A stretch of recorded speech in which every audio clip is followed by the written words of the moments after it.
The TVWAN News is proudly brought to you by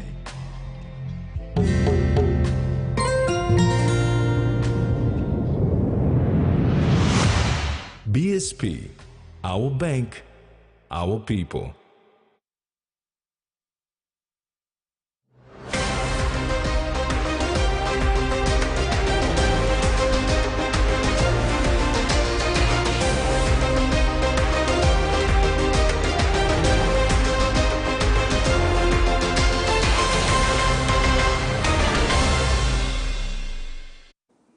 Good evening, this is TVWAN News. I'm Jasmine Iru. And I'm Terry Longwood. Join me for all the sports later on in the news.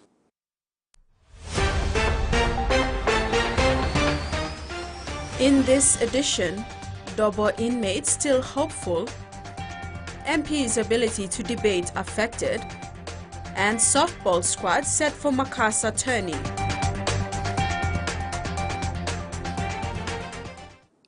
Primary and elementary schools in Rabaul district will now be implementing 5 important plans to guide them after the successful launching on Tuesday the 13th of June 2023 at the Pila Pila Primary School.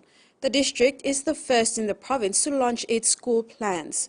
The school documents included the School Learning Improvement Plan, Standard-Based Curriculum, Benchmark, Exam and Behavioral Management Policy. Also, the Disaster Risk Management Plan and the Board of Management Constitution. The challenge on the implementation is upon schools to effectively implement their own plans to enhance quality teaching and learning. District School Inspector Cecilia Tapil called on the ward members and its Ward Development Committee to work together with school boards to implement the plans. St. John Ambulance has again experienced a recent attack to its ambulance crew in Port Moresby while responding to an emergency call. The ambulance was stoned at 2 Mile in the Moresby South Electorate on Monday, June the 12th at 7 p.m. while on full emergency mode with sirens beeping. The St. John ambulance was responding with lights and sirens to attend to a patient from a fall from height incident. Officials say ambulances have lights and sirens on when it is a critical life-threatening priority 1 case. It was unfortunate that 1 or 2 from a group of men at 2 Mile Hill threw a stone at the ambulance when they could have just let it pass through. The damage to this brand new ambulance will incur over 7,000 kina in repairs. This is vital money that could be used to help patients. St. John officials say this damage will take weeks to fix, which means the fleet will be 1 ambulance down. St. John is calling on the members of the community to take ownership of the ambulance and take measures to prevent damage to the ambulances during awareness in community meetings. Frida Kana, TVWAN News. World Blood Donor Day was celebrated at the Port Moresby General Hospital, hosted by the Sir Brian Bell Blood Transfusion Unit of the hospital on Wednesday the 14th June 2023. The event featured mostly regular donors who have given selflessly over the years and months, life-giving blood to those in need. The day was simultaneously observed with blood donor drives around the city and the country where Brian Bell stores are located. Give blood, give plasma, share life, share often is the theme of the 2023 World Blood Donor Day. Dr. Connie Sobi, Director Medical Services at Port Moresby General Hospital, emphasized that demand for blood donor is very high and blood donation is a free medical treatment. We experience a lot of violence. Very unfortunate, but that is true.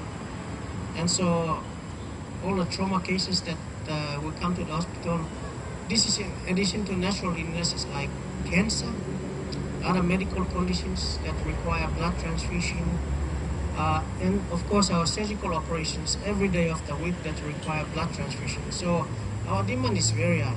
Chairman of the Transfusion Committee at the Port Moresby General Hospital, Dr. Carl Kingston, appealed to the community to give unsparingly, to give life to another through their blood. In 2022, 26,900 people answered the call to come and donate blood.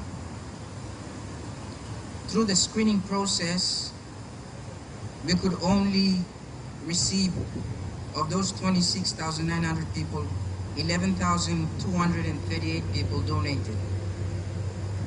And we received 11,238 bags. The total voluntary donors amongst these people was 3,472. And of these 3,472 voluntary donors, 1,169 were actually new donors. Dr. Kingston said family replacement donors represented 7,767 people. Thus, the total number of blood bags collected in 2022 was 11,238 bags, but still not reaching the demand for blood, with the number of requests over 56,000 bags. During the celebration, generous blood donors were recognized by being given a certificate and a shopping voucher from Brian Bell Group of Companies. One of them was a Port Moresby General Hospital's own radiologist, Dr. Mark Moshi. I do this not for recognition, not because of recognition, just as it's a personal thing to me that I just want to help as many people as I can. I'm in a position, my belief is that if you're in a position to provide service or provide help, you should do it. There's no two ways about it. So I'm lucky to be a doctor here working, but I want to also extend my help apart from just providing medical care, personal care, because this is a personal thing of mine to donate blood. Dr. Mosi started donating blood after he lost his dad to cancer many years ago. Then he chose to continue donating on his birthday every year to donate blood because he is in the position to donate and it doesn't cost anything. Frida Kana, TVWAN News. A clusterization workshop was held on Wednesday between the Department of Information and Communications Technology with the PNG ICT cluster and the CLUJ-IT representative team from Romania, who are currently on an official visit to Papua New Guinea. The workshop's objective to discuss the development of a framework on the national ICT clusterization policy and strategy. ICT clusterization aims to create an environment that fosters knowledge, sharing, networking, and synergies among ICT companies and stakeholders. The outcome of the meeting intends to be an independent body to operate separately from the government, although the PNG government, being the largest consumer, would continue to provide continuous support for the ICT cluster policy. A region can benefit from increased opportunities for partnership, investment, talent development, and market access through a clustering ICT. Capital punishment or death sentencing goes against Papua New Guinea's Christian values and has since been abolished by the government in 2022 under Prime Minister James Marape. However, in Madang's Beyond Jail, there are 2 detainees who have the death sentence upon their heads. Initially, there were 4 of them, but 2 escaped during breakouts. The Dobo detainees are a group of 123 men from different villages in the Nahorawa LLG who rampaged Sakiko village in 2018 and brutally murdered 7 people assumed of practicing sorcery. 2 of these victims were children aged 3 to 5 at the time. Since last year, these inmates and their families have been going to the court to appeal to repeal the death sentence. Others have been given life sentences. While waiting for the results of their appeal, the Dobo detainees are taking literacy courses for Tokpisin and spiritual reformation for baptism and confirmation. Beyond Jail Commander Jackson Gubag confirms that literacy courses started for 84 inmates. Baptism and confirmation classes for the Dobo inmates started on Wednesday, June 14. Commander Gubag said most of the Dobo inmates are illiterate. TVWAN News reporter Alice Peter had the opportunity to speak with Donny Kakivi, an inmate serving life, and Jeffrey Ronnie, who is on death row. They both acknowledged that when they were living as free men, they did not think about the challenges of life after prison. Now they have a new perspective on life. So now I'm pastor kam na pastor Bosman kiso pastors na kam no papa kiso kumemesen na charan papa kumemesen keras na charan. Mi prepare mama so sem something mi no come up mi plan since mi come start there. Now I'm just something coming mi plan primo sem pero mi pet mi pesquero mo sem wo kum life mi plan camisi do mi plan kan sin do mi plan kan buksha do big man. Mi start mi step outside mi step kan rain everything no buksha we sem mi plan sin do dan mi plan buksha we sem cerotem come straight mi plan no mi plan kan buksha do go mi step mi plan. They thanked all who organized these programs for their rehabilitation. In light of their court cases, they are now awaiting a decision from the Supreme Court. They are not deterred in believing that their sentences may be reduced. Appeal penis, court penis, now decent taking long time, close to 1 year now. But next month I'm going 1 year lulu decent waiting staff decent the Supreme Court Carlo no se siwana ke decent staff so lulu patient lulu one something ba kuplo nungu te stalan go chat set about something come. Most of the Dobo inmates followed the Lutheran faith, which prompted Commander Gubak to seek out a pastor to administer their lessons. Pastor Ingem feels deep compassion for the inmates and is happy he is able to give them spiritual guidance. The first thing, first impression, me looking also, there is a need. Me looking Facebook also, there is a need. We must aware na kisim talk no God must have been inside me. Very gloomy and Brooks because me comparing also life always start me one kind of same old man stuff outside.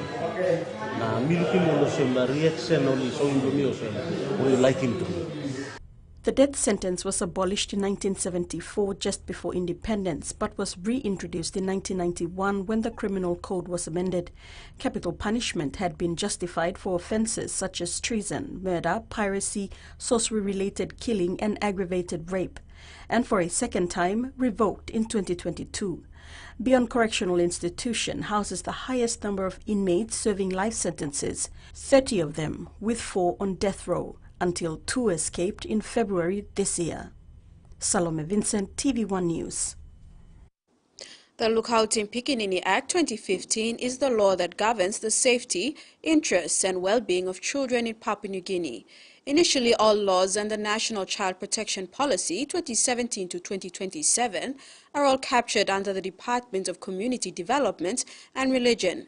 But now they have realized a big need in addressing issues relating to children, and that children were the victims and victimized during family violence issues at home or in the communities. This mandated the establishment of the National Office of Children and Family Services, a standalone entity solely concentrated on addressing issues such as protecting children's rights and their welfare in the country.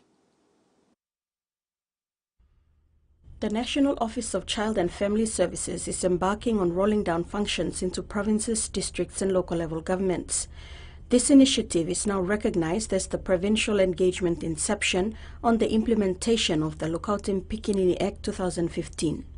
This week, officers from the National Office of Child and Family Services were in Medang, desensitizing relative agency officers from the courts, welfare office, health and police divisions on education and awareness on this framework. It was reinforced to officers while dissecting case studies that all decisions, whether through welfare officer, police officer, health officer or through the courts, child protection officers must have the child's best interest and not how their parents feel.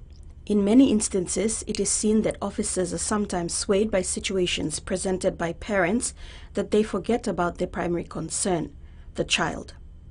So our officers actually have been assisting clients to take out protection orders, maintenance that is, at the courts. And in the Act also there is a provision in section 24 that calls for the establishment of Provincial Child and Family Services Council in the provinces throughout the country. We have the national one, National Child and Family Services Council, established in 2018. And we have to actually establish the provincial councils in throughout the country, in the provinces, all 22 provinces in the country. According to Otto Trur, Deputy Director of the Office of Child and Family Services, all educated elites must lead the way in ensuring that children are safe from abuse, neglect, exploitation, and all forms of violence. They must ensure that this framework is rolled out nationwide. Trur calls out to all parents to rear their children appropriately so that we do not create a generation of broken adults in the future, but confident, smart, healthy, and vibrant people. He also acknowledges that officers in the field actually perform statutory functions of sorting out paperwork and dealing with the courts regarding the LPA and child protection, and the community development aspect, which is engaging with communities and other agencies to roll out awareness on issues to do with child protection and development. That is why Mr. Trur emphasized that it is imperative that officers are trained and skilled to deal with issues pertaining to child welfare and welfare services. It is really necessary to get our officers skilled in the law, especially the lookout in Pikinini, where they will assist mothers to take out maintenance orders, apply for search warrants to actually assist to retrieve children, and also protection orders. Salome Vincent, TVWAN News. TVWAN News continues after the break. Stay with us.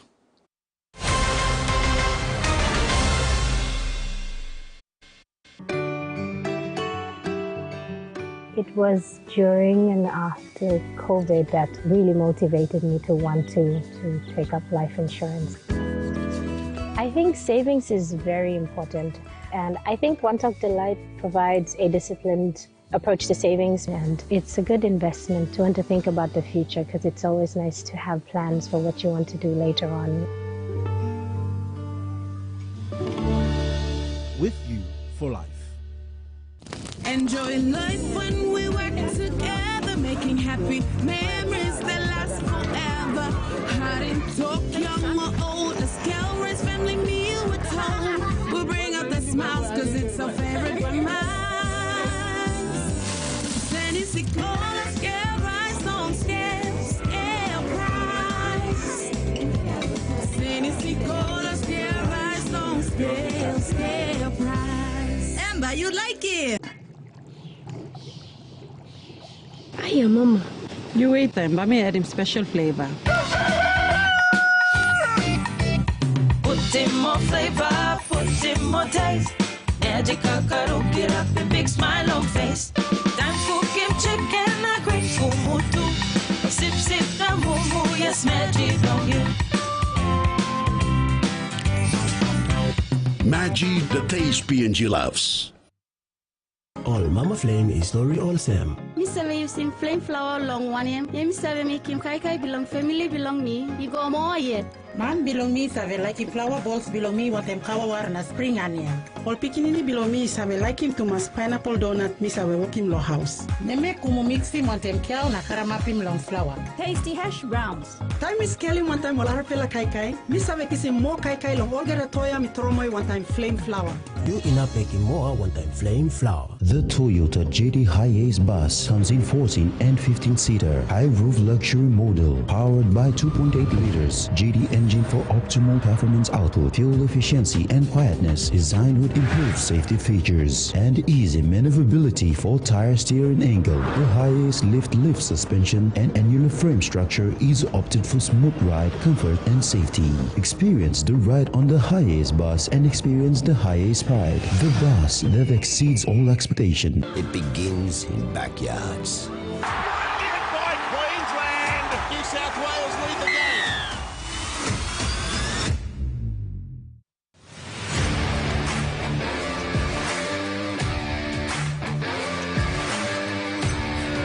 Valamay will score on debut for the Cowboys. Valamay for a double.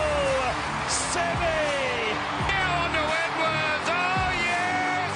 Penrith go all the way.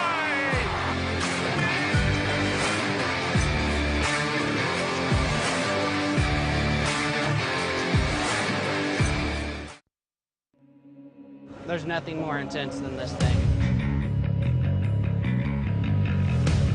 I've been in racing my entire life since I was 3 or 4 years old. Anytime you get in one of these things, your life is in danger. There's no room for error. I mean, this is life or death. I'm determined. We travel across the country with this beast, and people just go nuts.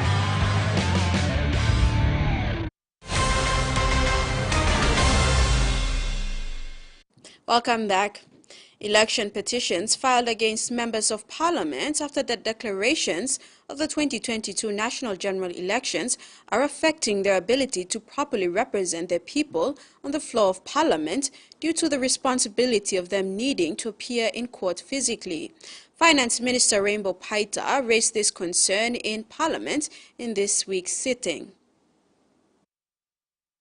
Finance Minister Rainbow Paita has sought the assistance of the offices of the Speaker and Clerk of Parliament to ensure that members of Parliament are present for Parliament sitting and not absent due to court appearances for election petitions. Because I'm greatly affecting the ability of members to be present here on the floor to debate RM discussions, participate in decision-making process, vote on legislations, many other issues below parliamentary business. So.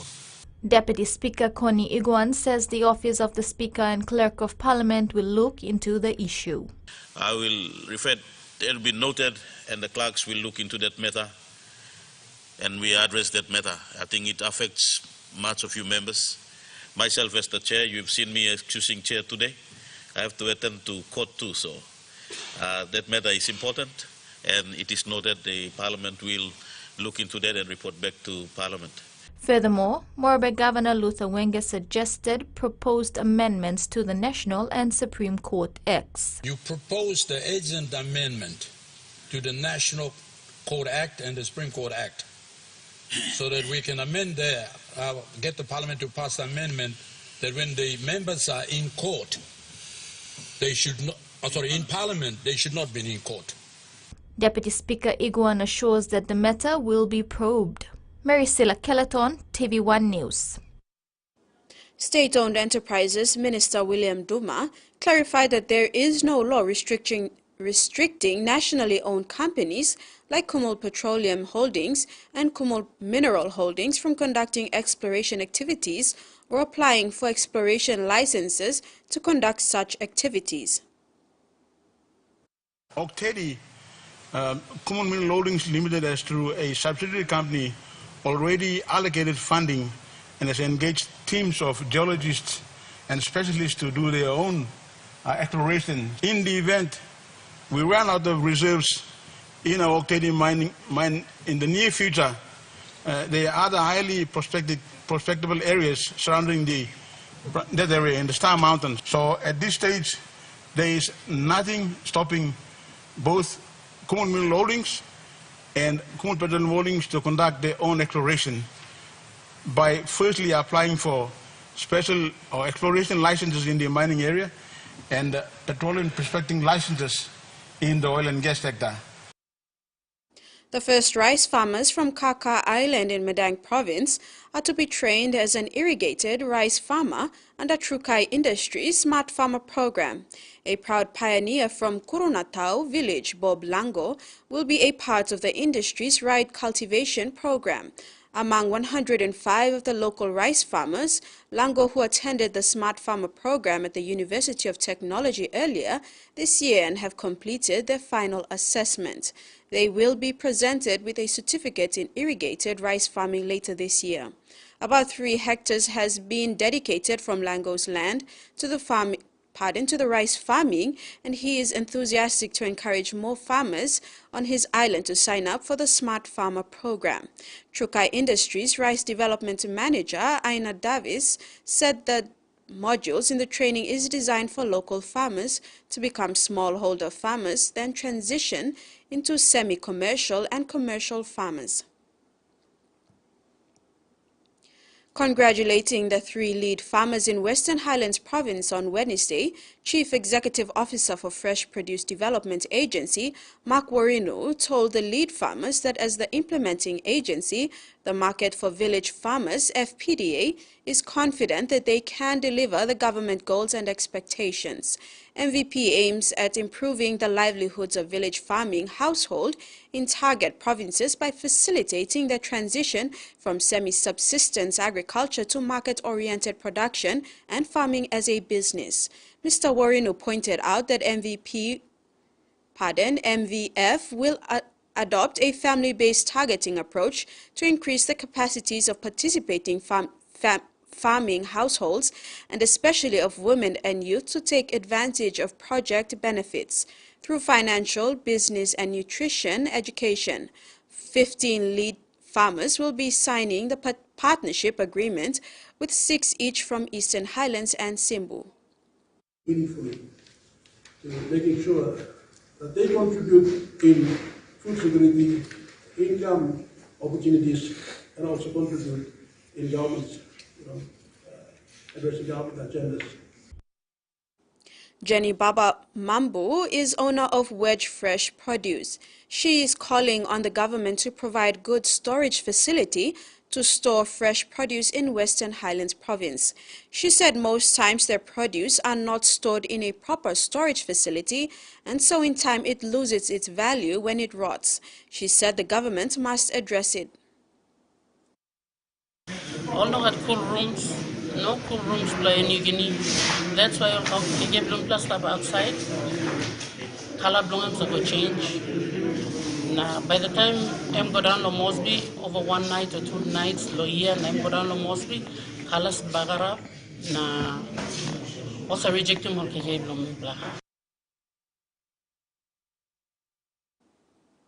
On the other side, life outcomes for Indigenous Australians continue to deteriorate, and passionate local residents of Wurabinda determined to turn things around.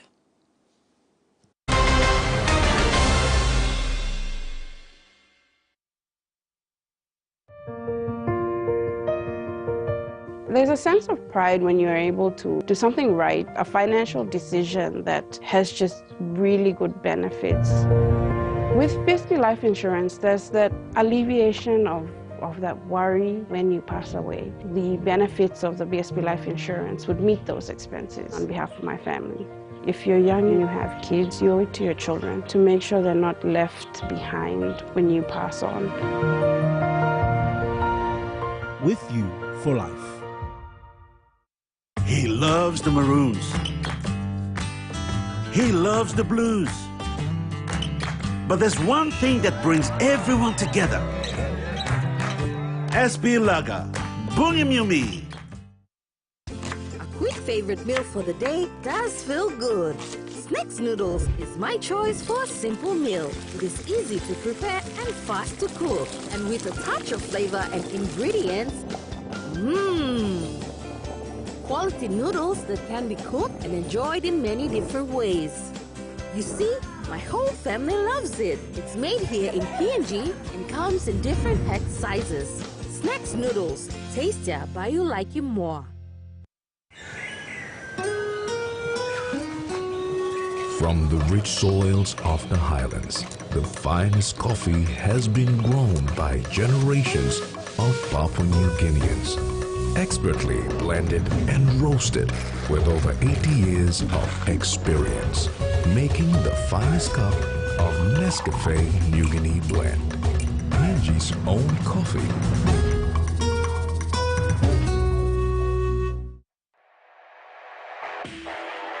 Hardware House launches the low-cost quick build kit home, built with quality building materials from the leading manufacturer of steel products and kit homes, Atlas Steel. Going now at introductory prices: 1-bedroom kit home at 79,000 kina, 2-bedroom kit home at 99,900 kina, and 3-bedroom kit home at 125,000 kina. You can also opt for solar units to be installed in the kit home at an extra charge. For more information, email info@hardwarehouse.com.pg.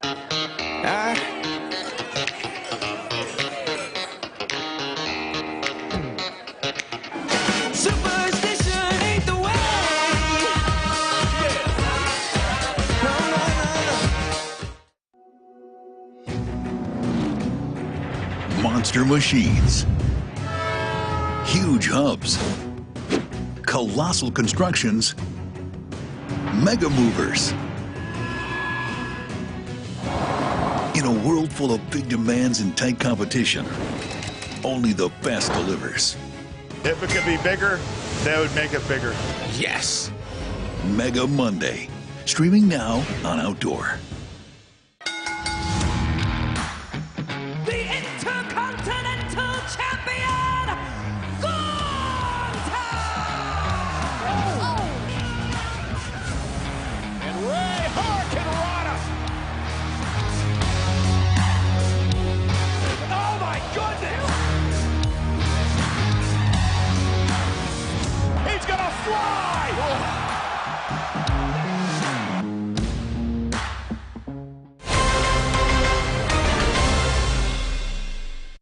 Welcome back. New data released by the Productivity Commission reveals a concerning trend for Indigenous Australians. Despite ongoing efforts to close the gap, life outcomes for Indigenous Australians continue to deteriorate. The latest data highlights mixed results across various outcome indicators, indicating that the overall gap is not narrowing. While there have been slight improvements in tertiary qualification rates, early childhood education and employment, other areas such as adult incarceration rates and developmental school readiness have worsened. Indigenous Australians Minister Linda Burney has emphasised the pressing need for significant structural reform. She suggests that establishing an Indigenous voice to Parliament would be instrumental in effectively addressing the closing the gap targets. However, opposition leader Peter Dutton's recent visit to Alice Springs has sparked controversy. Dutton has been accused of politicising the issue by focusing on crime and violence levels in the town rather than addressing the broader challenges faced by Indigenous communities. The data paints a complex picture, showing incremental improvements in socio-economic indicators, but an overall failure to close the gap. Of particular concern is the state of care for Indigenous children, despite some positive changes in the data. Child protection numbers are off track and worsening, with an alarming increase in the number of Indigenous children in out-of-home care. Although the number of substantiated child protection notifications has decreased, issues such as emotional abuse, neglect, physical abuse and sexual abuse persist. These trends highlight the urgent need for governments at all levels to prioritise keeping Indigenous children with their families and establishing safe pathways for reporting concerns. The Central Queensland Aboriginal community of Ruabinda was recently ranked the most disadvantaged local government area in Australia. High unemployment, poor education and limited housing are all challenges, but passionate local residents are determined to turn things around. He loads a trailer with donated furniture and clothing. Alwyn Doolan is overwhelmed by the generosity of strangers. The 33-year-old is opening an op shop in his hometown of Woorabinda. All the investment into the Woorabinda op shop will be reinvested back into Woorabinda for such programs that we already have in place. The Bureau of Statistics recently ranked Woorabinda as the most disadvantaged local government area in the country, using census data on income, education, employment and housing. But some locals in the small Aboriginal community are working hard to change daily life. There's a lot of heart, there's a lot of passion in the community to drive what we do and improve our circumstance. Meribon Faramand runs the Woorabinda mini farm. Helping individuals and families with mental, physical challenges to overcome it through horticulture. And that's where therapeutic horticulture is born. There's corn, sweet corn, chilies, basil. We just planted a couple of avocado trees. It addresses a social and emotional well-being aspect. It also has potential to influence employment and create an industry in our community. With projects like these, many are confident the town is on the cusp of change. Back home, West New Britain Governor Sasindran Muthuvel queried funding for the 300 million Kina health infrastructure that is yet to be released. Minister for Treasury Ian Lingstaki says this hospital project, together with 4 other hospitals, are the government's priority projects. the status of the Kimi Hospital. Treasury is now finalising an NEC submission to take to Cabinet to endorse this particular project. And the time that's taken so far is because we have to ensure that all of these large projects, you heard me say 5 of them, this plus 4, this plus 3 others, that's 4 times 300 million, that's 1.2 billion kina total. So we have to ensure that the funding that takes place falls within our financing plan for this year and falls within our 5-year framework as well. Prime Minister Marape clarifies that Papua New Guinea still subscribes to the Rarotonga Treaty.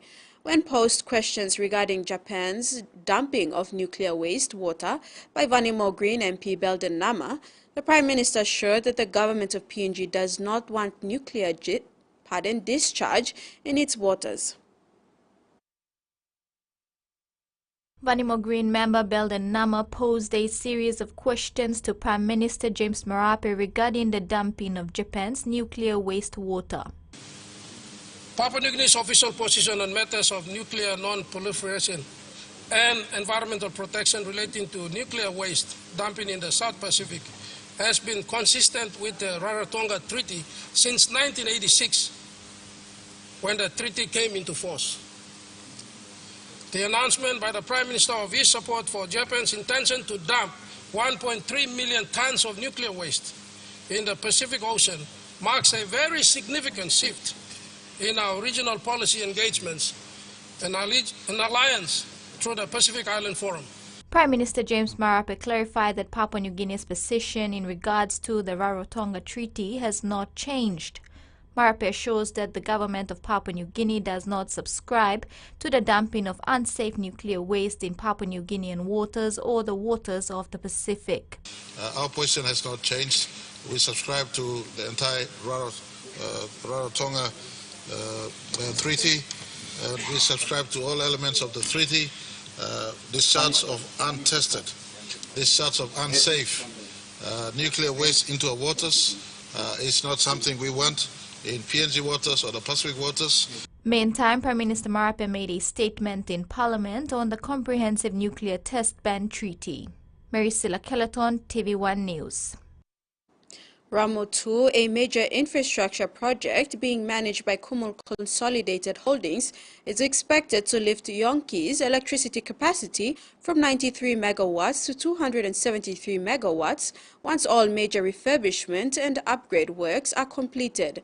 An expansion of 194% in schemes generation capacity. However, at present, a state guarantee is yet to be signed.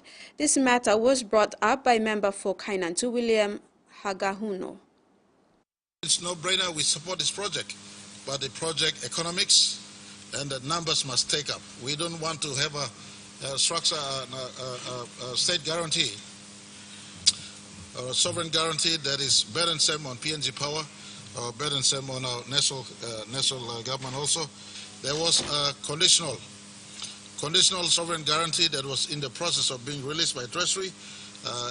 We have to be mindful of the fiscal space that we have. We have all other needs, including financing our budgets every year going forward for the next 5 or 6 years as we bring our economy back to a balanced budget. Within those constraints, our Treasury is looking at the numbers to ensure the number or the agreement that is structured doesn't dilute the fiscal space that is required of us to also have a handle on every other needs that we have in our country.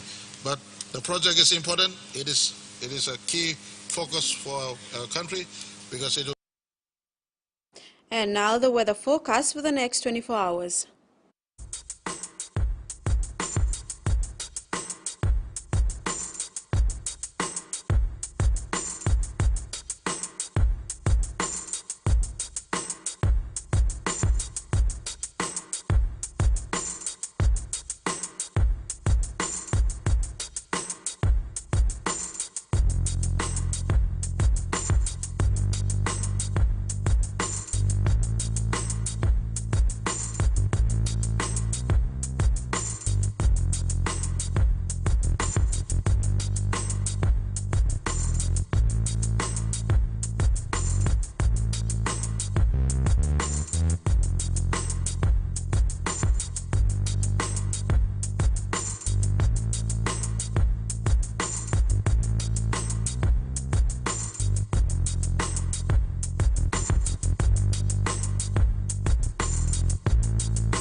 Back home, this is a renewal strong wind warning issued by Papua New Guinea National Weather Service for all coastal waters of southern PNG Indonesian border to Daru to Kiwai Islands, through Gulf of Papua to Hood Point and all Milne Bay Islands, and Vitias, Dampier Straits to Sia Sea, and Long Islands including Coral Seas. Strong southeast winds of 20 to 33 knots are expected to continue over the next 24 hours, causing rough seas. All small crafts and boats are advised to take necessary precautions before going out to sea, especially in the warning areas. And that ends the news segment. In sports with Terry, MSRL band players and softball squad announced for the tournament in Indonesia.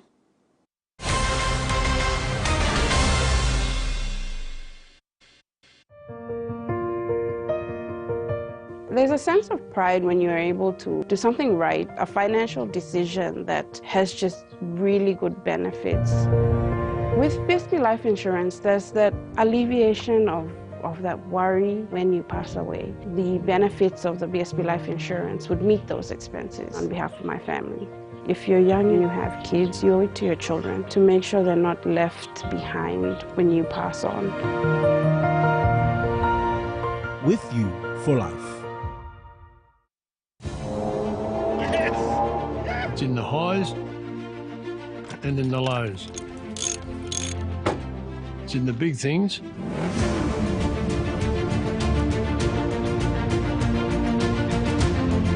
and the small things too.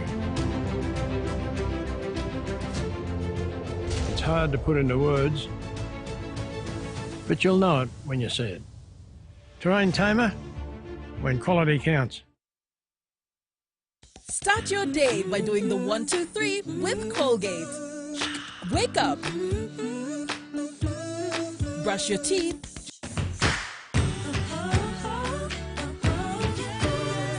And smile.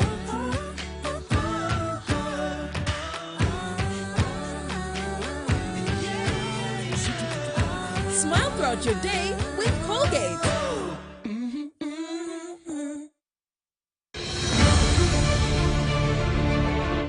My kids have the soy in their hand almost 1 year. When I started applying the oil every night, the soy dried up. The Great Crusade of Faith and Miracles, with the free distribution of blessed oil. Join us at Sir John Guy's Indoor Stadium on June 18th at 10 a.m. Call 7422-9960 or 7899-8678. Change your TV plan to a postpaid plan and save more than 100 kina.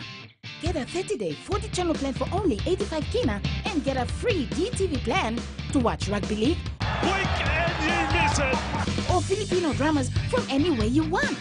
Good idea. How awesome is that? What a moment! Dial 1515 to speak to a TV agent and get yourself a postpaid TV plan today. Digicel TV. More channels, more choice, more value. Leopards, bison, cheetahs, and more. Ideally, all of these animals roaming freely would paint a beautiful picture. However, human progress won't allow that. The next best thing is to give them value. Join Dan Cabela as he sets out on an international journey of discovery within the world of conservation. There is no one-size-fits-all solution, and science is the best hope to find answers for their survival. Hard Truths of Conservation, streaming now on Outdoor. Welcome to MotoGP. To be a highly dramatic 18-lap Malaysian Grand Prix Moto2, starting with... So that's a very decent middle sector for the Alpine. They only have... They have crashed! They've gone into each other! What a start for Will Davison. Di Pasquale has been swamped. Some of the biggest and most talented egos in sailing. The two-time defending champions make it 2 in a row.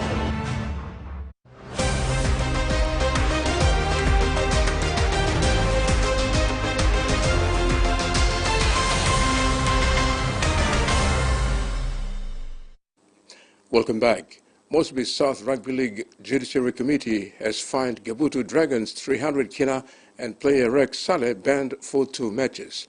Other players banned for 2 matches are PJ Solian of Gabutu Dragons, Jackie Foy of Calgary Bulldogs, Joseph Komali and Jerry Kepas of Joyce Bay Roosters and Talai Spartans number 13 for dangerous play. The charges brought against a number of players in the Moresby South Rugby League are effective as of round 6 and round 7. Talai Spartans fined 100 kina for being ignorant, not submitting their team. MSRLC Chairman Bagelo Solian said Dragons must pay the fine before their match against Subsidy Raiders this Sunday. Solian said if they fail to adhere to the fines on time, the match will be awarded on forfeit to Subsidy Raiders. Chairman said it was uncalled for players intoxicated and abusing fellow teammates at the Moresby South Stadium on Sunday. He said the Moresby South Rugby League Board and Judiciary Committee will fine clubs and suspend players, officials and even supporters for misconduct at the stadium. Meanwhile, around 6 matches will see only registered players taking the field on Friday and Sunday. Matches this Friday: Joyce Bay Roosters versus Tarama Woolpack, Wadavada United versus Wabukori Mosquitoes, Calgary Seagulls versus Pom Black Pearls, and Nauna Eels versus Rapidos.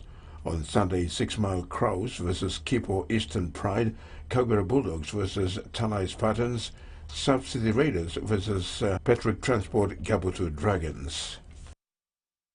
Moresby South Rugby League affiliated clubs are strongly warned that only registered players will be eligible to play in round 6 this week. Chairman Bagelo Solian said that only Pom Black Pearls, Patrick's Transport Gabutu Dragons and Wadavada United players are registered and will be issued identification cards to play.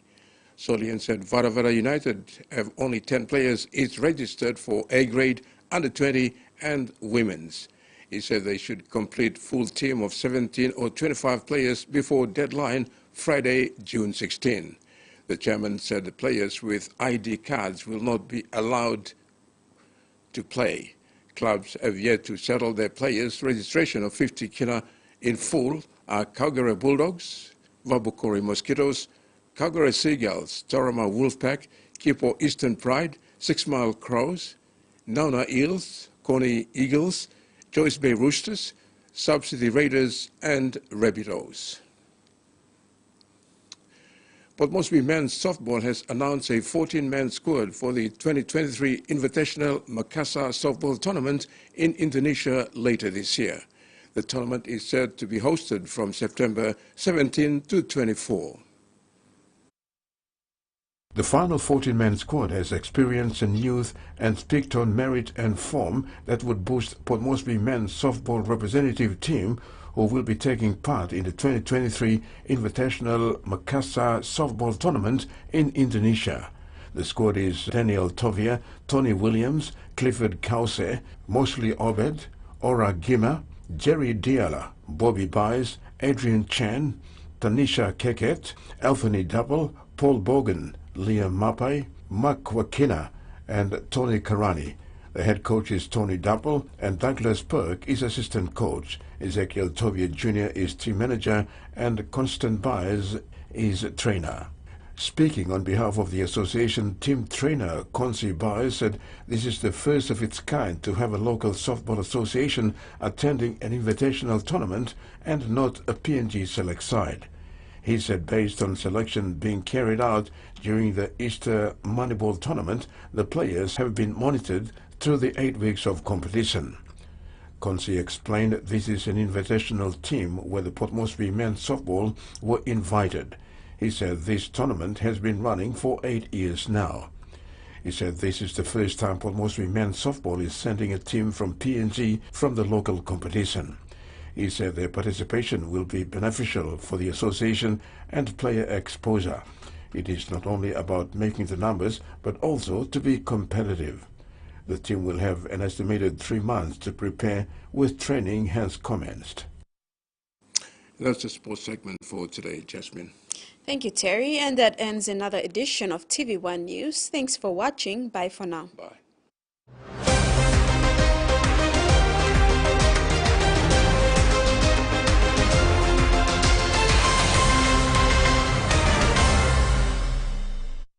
The TVWAN News was proudly brought to you by